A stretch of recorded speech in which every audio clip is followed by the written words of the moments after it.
सभी साथियों का स्वागत है आपके अपने चैनल रूट कॉन्सेप्ट्स में। परसेंटेज हमारा टॉपिक चल रहा था और परसेंटेज की आज हम बात करेंगे। इन 7 सवालों के माध्यम से कुछ चीज़ें समझने की कोशिश करेंगे। और एक बात कि हर वीडियो से पहले मैं सोचता रहता हूँ यार इस वीडियो में कैसे मोटिवेट करूँगा आप लोगों को। तो एक चीज़ हमेशा याद रखें, मोटिवेशन के लिए मैं निकाल के लाता रहता हूँ नई नई चीज़ें। तो जो मैं यहाँ लिख रहा हूँ उसे देखें।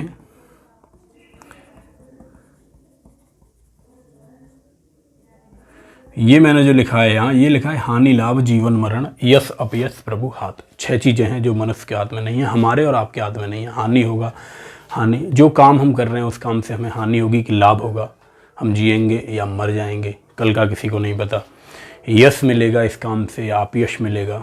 हानि लाभ जीवन मरण यश अपयश ये सारी चीज़ें ईश्वर के हाथ में है, भगवान के हाथ में है। अब देखो इसी चीज़ को 2 लोगों का मन 2 तरह से मॉडिफाई कर देता है।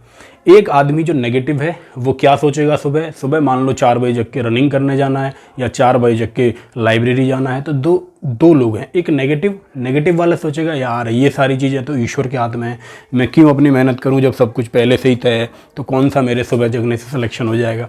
एक व्यक्ति तो ऐसे सोचेगा। और जो पॉजिटिव आदमी है, पॉजिटिव व्यक्ति है, वो ये सोचेगा इस बात से कि भाई ये सारी चीज़ें प्रभु के हाथ में हैं, मेरे हाथ में तो केवल अपनी मेहनत है, मेरा कर्म है तो मैं अपना कर्म करूँ। सुबह जाग के वो मेहनत करेगा और जो मेहनत करेगा उसी का सिलेक्शन होगा मेरे साथी। तो इसीलिए जब भी आपका मन भ्रमित हो तो आउट ऑफ कॉन्टेक्स्ट जाकर चीज़ों को ना देखें। ये बात कब कही गई थी? रामचरितमानस में गोस्वामी तुलसीदास जी लिखते हैं इस बात को। और पूरा दोहा है कि सुनहु भरत, गुरु वशिष्ठ कहते हैं भरत से, जब भगवान राम चले गए हैं अयोध्या छोड़ के वन, भरत ने मना कर दिया है कि भाई मैं राजा नहीं बनूंगा, राजा की गद्दी पे तो प्रभु मेरे बड़े भैया राम का ही अधिकार है। तब कहा है वशिष्ठ जी ने कि सुनहु भरत भावी प्रबल, बिलख कहो मुनिनाथ, और हानि लाभ जीवन मरण यश अपयश प्रभु हाथ। यहाँ पर भरत भी सोच सकते थे कि चलो भाई जो हुआ सो हुआ, अब मुझे राजा बनाया गया तो मैं राजा बन जाता हूँ। लेकिन अगर वो ऐसा करते तो इतिहास उन्हें माफ़ नहीं करता। उन्होंने ऐसा नहीं किया। उनका जो कर्म था उस समय पे उनके लिए जो सही था वह उन्होंने किया। फिर बाद में चाहे जो भी हुआ वो गए भगवान राम के पास, उन्होंने विनती की, लौटाने की कोशिश की। इसीलिए आज भरत को हम सब लोग याद करते हैं। तो हमेशा पॉजिटिव, जो अच्छा है उसकी तरफ काम करें। यही आज के मोटिवेशन का सार है, यही आज का मोटिवेशन है मेरे भाई। आप अपनी मेहनत करें, आप अपना 100% दें, आप अपने दिन के 8 से 12 घंटे अपनी पढ़ाई में लगाएं अगर आप तैयारी कर रहे हैं तो। यही आपके लिए ब्रह्मास्त्र है, यही आपके लिए रामबाण है, सिलेक्शन का यही मंत्र है। पहला सवाल आपके सामने, सवालों से समझेंगे। ये जो सवाल हैं एग्जामिनेशन बेस्ड हैं, सवाल पढ़ेंगे तो आप समझेंगे किस टाइप की बात कर रहा हूँ, सारी चीज़ें समझ में आएंगी। और जैसा मेरा तरीका है पढ़ाने का, सवालों से ही चीज़ों को समझेंगे। पहला सवाल, एक छात्र को उत्तीर्ण होने के लिए 40% अंक प्राप्त करने थे, उसे 67 अंक मिले और 13 अंकों से वह विफल हुआ, अधिकतम अंक बताइए। सवाल को समझ लें, समझते ही आपके दिमाग में चित्र बन जाना चाहिए कि 40% अंक पे पास था। पासिंग मार्क्स अगर आपसे कहूँ तो 40% थे। ये बहुत साधारण सा सवाल है इस टाइप का, थोड़े टफ सवाल, जैसे जैसे हम आगे बढ़ेंगे थोड़ा टफ सवाल आएगा। 40% अंक मिले और उसके साथ हुआ क्या, 67 अंक तो उसे प्राप्त हुए, लेकिन वो फेल हो गया। 13 अंक से फेल हुआ, यानी कि 13 और मिल जाते तो पास हो जाता। इसका सीधा सा मतलब है, जब आप इसे जोड़ेंगे तो आप पाएंगे ये बना 80, यानी कि 80 अंक से मिलते तो वो पास हो जाता। पास होने का मतलब 40% हो जाते। अधिकतम अंक पूछ रहा है, किसी भी एग्जाम में मैक्सिमम मार्क्स यानी अधिकतम अंक होते हैं 100%। आप हमेशा ध्यान रखेंगे जब भी अधिकतम अंक की बात करेगा 100% होंगे। प्राप्तांक का मतलब जो उसे मिले हैं, जो उसे जितने नंबर से मिले हैं, मार्क्स जितने मिले हैं वो प्राप्तांक होते हैं। और पासिंग मार्क्स होते हैं जिन पर वो पास होना है। ये चीज़ें मुझे लगता है बहुत साधारण सी हैं, आपकी समझ में आई होंगी। यानी 40% की वैल्यू 80 है, यानी 1% की वैल्यू 2 है, तो 100% की वैल्यू 200 रही होगी। इस तरह से आप इस सवाल को करेंगे। मुझे लगता है ये साधारण सा सवाल था, आपकी समझ में आया होगा। अब थोड़ा सा हम सवाल के लेवल को बढ़ाएंगे।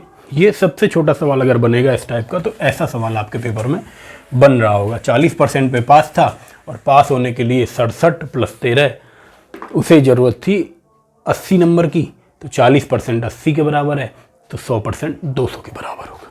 सिंपल सी बात थी। दूसरा सवाल, एक परीक्षा में उत्तीर्ण होने के लिए एक विद्यार्थी को 36%, 36% अंक अवश्य प्राप्त करने चाहिए। इसका मतलब है कि पासिंग मार्क्स कितना है, 36%। 36% अंक चाहिए पास होने के लिए, और विद्यार्थी को 190 मिले, 35 अंकों से फेल हो गया। अगर मैं कहूँ 190 प्लस 35 और उसके पास होते तो क्या वो पास हो जाता? हाँ जी, आप कहेंगे सर बिल्कुल पास हो जाता। तो पास कितने प्रतिशत पे पास है? तो 36% पे। तो मैं कह सकता हूँ 36% की वैल्यू इतने नंबर के बराबर है, तो 100% की वैल्यू आपको निकालनी है।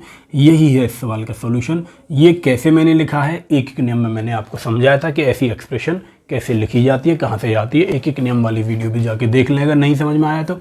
ये मुझे बताइए 190 और 35 जोड़ेंगे तो आपको मिलेगा यहाँ 225 यहाँ पर आपको मिल रहा होगा। अब मुझे बताइए, आप इसे 9 से काटें, 9 चौके 36, 4 बार कटा, 9 से काटें, 9 दूनी 18, 9 पंजे 45, ये 25 बार कटा, ये 20 बार कटा, 25 दूनी 50।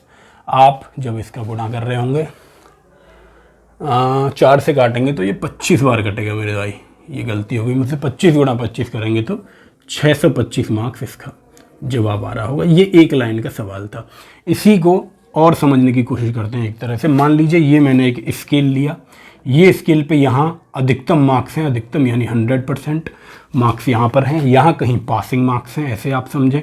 पासिंग मार्क्स का मतलब 36% अगर होते तो उसके नंबर यहाँ पैमाने पे यहाँ आ रहे होते, लेकिन उसे मिले 190। मान लीजिए 190 मार्क्स यहाँ मिले। एक चीज़ समझें, मार्क्स अलग चीज़ होती है, प्रतिशत अलग चीज़ होती है।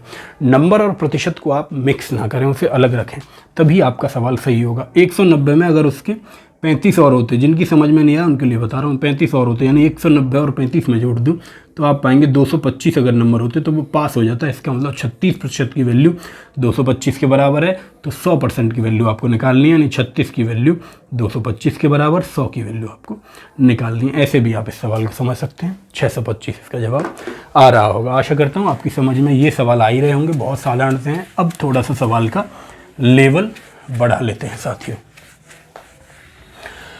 आपके सामने है आज का तीसरा सवाल। एक परीक्षा में किसी प्रत्याशी ने 30% अंक प्राप्त किए और वह 6 अंकों से फेल हो गया। अन्य प्रत्याशी ने 40% अंक प्राप्त किए और वह पास होने वाले न्यूनतम अंकों से 6 अंक अधिक प्राप्त कर लिया। तो आपसे जानना चाह रहा है कि अधिकतम अंक क्या थे। न्यूनतम अंकों से 6 से अधिक मिले तो अधिकतम अंक पूछ रहा है, पूर्णांक आपसे जानना चाह रहा है। मैं आपको इस सवाल को कई तरीके से समझाने की कोशिश करता हूँ। सबसे पहले आप क्या करेंगे, 30% पे क्या रिजल्ट है वो देखेंगे। 30% जब उसने प्राप्त किए तो 6 अंकों से फेल हो गया, यानी 6 अंक से कम मिले। किससे कम? पास होने से। मान लीजिए यहाँ पास है तो पास होने से 6 कम है उसके पास 30% पे। दूसरा विद्यार्थी, उसे 40% मिले, लेकिन जैसे उसे 40% मिले तो 6 अंक से ज़्यादा मिल गए, पास होने से ज़्यादा मिल गए। अब केवल आपको कुछ नहीं करना, इसका अंतर देखना। यहाँ प्रतिशत का अंतर देखें तो आप पाएंगे ये 10% है। यहाँ अंकों का अंतर देखें, आप मुझे बताइए ये 6 कम है या 6 ज़्यादा है। मान लीजिए ये यहाँ कोई पास होना था, यहाँ 6 कम है ये व्यक्ति और ये आगे 6 ज़्यादा है, तो इनके बीच का अंतर मैं आपसे पूछूं तो आप कहेंगे दोनों के बीच का अंतर 12 होगा। अंतर अभी समझ में नहीं आया तो ऐसे समझें कि 2 व्यक्ति हैं जिनके पास कुछ पैसे हैं। मान लीजिए मेरे पास 10 से 6 रुपये कम है और एक व्यक्ति के पास 10 से 6 रुपये ज़्यादा हैं, तो दोनों के बीच अंतर जानना हो तो 10 से 6 कम यानी मेरे पास 4 रुपये हैं, 10 से 6 ज़्यादा उसके पास 16 रुपये हैं। तो दोनों का अंतर कितना हुआ? 16 माइनस 4 करेंगे तो 12 अंतर पाएंगे। आपने देखा अंतर कितना है, 6 कम 6 ज़्यादा, दोनों का अंतर देखा तो ये 12 मार्क्स के बराबर दोनों का अंतर मिला, यानी 10% 12 के बराबर है, तो 100% ऑटोमेटिकली 120 के बराबर हो जाएगा, क्योंकि 10 से गुणा दोनों तरफ आप कर देंगे। ऐसे समझें, ये 10 की वैल्यू 12 है तो 100 की वैल्यू कितनी होगी, वैसे समझें। दोनों ही तरह से आप इस सवाल को समझ सकते हैं। ऐसे हुआ, जिनकी समझ में नहीं आया उनके लिए एक और तरीका मैं बता देता हूँ। ऐसे आप समझें कि ये स्केल है नंबर का, यहाँ 100% यानी अधिकतम मैक्सिमम मार्क्स हैं। आप बताइए एक व्यक्ति को 30% मिले, यहाँ कहीं 30% हैं और मान लीजिए यहाँ कहीं पास होना है। 30% मिले तो कितने कम रहे, यानी कि इसे 6 और मिल जाते तो ये पास हो जाता। दूसरी तरफ दूसरा व्यक्ति है जिसे 40% मिले और इसे 5 से 6 ज़्यादा मिल गए। आप मुझे बताइए प्रतिशत का अंतर कितना है, तो आप कहेंगे 10% का अंतर है और नंबर का अंतर कितना है, यहाँ से यहाँ तक 6 ये 12 है, तो 10% की वैल्यू 12 के बराबर, वही वाली चीज़ आ गई। 10 की वैल्यू 12 के बराबर, तो 100 की वैल्यू कितने के बराबर होगी, 10 से काटेंगे 10 बार, यानी कि 120 मार्क्स के बराबर 100 की वैल्यू आ रही होगी। अब तो निश्चित ही आपकी समझ में ये सवाल आ गया होगा। अगर ये सवाल आपकी समझ में आ गया तो आगे आने वाले 3-4 जो सवाल हैं वो सारे आपकी समझ में आ जाएंगे। पेपर में आप सवाल को आसानी से कर पाएंगे। चलिए अगला सवाल देख लेते हैं। तीसरा सवाल हम कर चुके। चौथा सवाल सेम तीसरे सवाल की तरह, एक परीक्षा को किसी परीक्षा में 20% अंक प्राप्त हुए, 20% मिले, 20% अंक प्राप्त हुए और वह 30 अंकों से फेल हो गया। यानी 20% जो है वो 30 कम है, 30 नंबर ज़्यादा हैं, कम है उसके पास होने से। वहीं दूसरी तरफ दूसरा व्यक्ति है जिसे 32% अंक मिले और इसने कहा इसे पास होने वाले न्यूनतम अंकों से 42 अंक अधिक प्राप्त हुए। यहाँ इसे 42 अधिक प्राप्त हुए। अब आप समझ गए होंगे कैसे सवाल को सॉल्व करना है। क्या उसका उत्तर होगा? उत्तीर्ण अंक की प्रतिशतता। वो पूछ रहा है कि उत्तीर्ण होने के लिए कितने % की ज़रूरत थी। सिंपल सी चीज़ है, उत्तीर्ण होने के लिए कितने % की ज़रूरत है अभी देख लेते हैं। भैया आप मुझे बताइए यहाँ पर कितना इनका अंतर है। फिर से अंतर देखेंगे तो आपने देखा 12% का अंतर है और यही 12% कितने के बराबर है? यहाँ देखिए दोनों का अंतर, एक तरफ कम है एक तरफ ज़्यादा है, 4 3 7, ये 72 मार्क्स के बराबर हो जाएगा 12%। यानी कि 1% के बराबर अगर आपसे मैं पूछूं तो आप कहेंगे 6 मार्क्स के बराबर है 1%। एक तो तरीका है डायरेक्ट प्रतिशत निकालने का। देखिए 6 नंबर 1% के बराबर है तो ये 30 नंबर कितने % के बराबर होंगे? 6 नंबर 1% हैं तो 30 नंबर 5% के बराबर होंगे। तो आपको पता ही है इसे 20% मिले थे, पास होने के लिए 30 चाहिए थे यानी 5% चाहिए थे। तो मैं कह सकता हूँ पास 25% पे हो जाता। एक तो तरीका ये है इस सवाल को सॉल्व करने का। ऐसे भी अगर आपकी समझ में नहीं आया तो कोई बात नहीं, आप देखिए 1%, अगर आपसे यहाँ पूर्णांक पूछ लेता तो 100% निकालते, पूर्णांक हो जाता 600 मार्क्स। ये पूर्णांक आपको निकालना नहीं है, आपको 25% निकालना था, वो समझ में आपके आ गया होगा।